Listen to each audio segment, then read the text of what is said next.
চট্টগ্রামের বাঁশখালীতে অবস্থিত এসএস পাওয়ার 1 লিমিটেডকে ঘিরে তৈরি হয়েছে নতুন শঙ্কা। অন্তর্বর্তী সরকারের সময় বকেয়া পাওনা পরিশোধ জটিলতায় বিদ্যুৎ উৎপাদন ব্যাহত হওয়ার আশঙ্কা দেখা দিয়েছে, যা আসন্ন গ্রীষ্ম মৌসুমে জাতীয় গ্রিডে বড় ধরনের প্রভাব ফেলতে পারে। প্রতিষ্ঠানটির দাবি, সরকারের কাছ থেকে তাদের প্রায় 4,500 কোটি টাকা বকেয়া রয়েছে। একাধিকবার চিঠি দিয়েও সেই অর্থ পরিশোধ না হওয়ায় প্রতিষ্ঠানটির জ্বালানি সংগ্রহে বড় ধরনের বাধা সৃষ্টি হয়েছে। বর্তমানে ইন্দোনেশিয়া থেকে আমদানি করা কয়লাবাহী একটি জাহাজ কুতুবদিয়া বহির্নোঙরে অবস্থান করছে। অর্থের অভাবে দিনের পর দিন জাহাজ আটকে থাকায় গুনতে হচ্ছে অতিরিক্ত জরিমানা। এছাড়াও 26শে ফেব্রুয়ারি আরও একটি 60,000 টন কয়লাবাহী জাহাজ পৌঁছানোর কথা রয়েছে। মার্চের 1, 9 ও 15 তারিখেও আরও 3টি জাহাজ আসার কথা রয়েছে বলে চিঠিতে উল্লেখ করেছে কোম্পানিটি।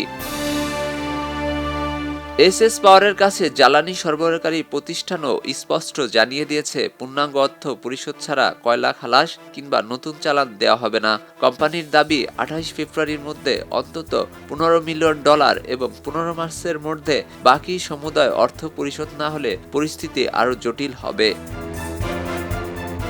এদিকে বর্তমানে এসএস পাওয়ার থেকে উৎপাদিত 1020 মেগাওয়াটের বেশি বিদ্যুৎ জাতীয় গ্রিডে যুক্ত হচ্ছে। শুষ্ক মৌসুমে সেচ কার্যক্রম ও গ্রীষ্মকালীন বাড়তি চাহিদার বিবেচনায় এই উৎপাদন বন্ধ বা কমে গেলে সার্বিক বিদ্যুৎ ব্যবস্থাপনায় এর প্রভাব পড়বে বলে আশঙ্কা করছে সংশ্লিষ্টরা।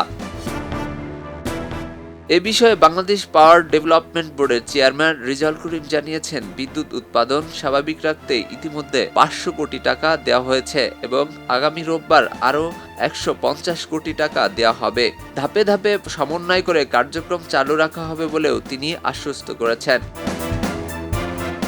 তবে সময়মতো পূর্ণাঙ্গ অর্থ ছাড় না হলে জ্বালানি সরবরাহ অনিশ্চয়তায় থেকে যেতে পারে এমন আশঙ্কা সংশ্লিষ্ট মহলের। সমন্বয়ের মাধ্যমে পরিস্থিতি কতটা দ্রুত স্থিতিশীল করা যায় সেটি এখন দেখার বিষয়।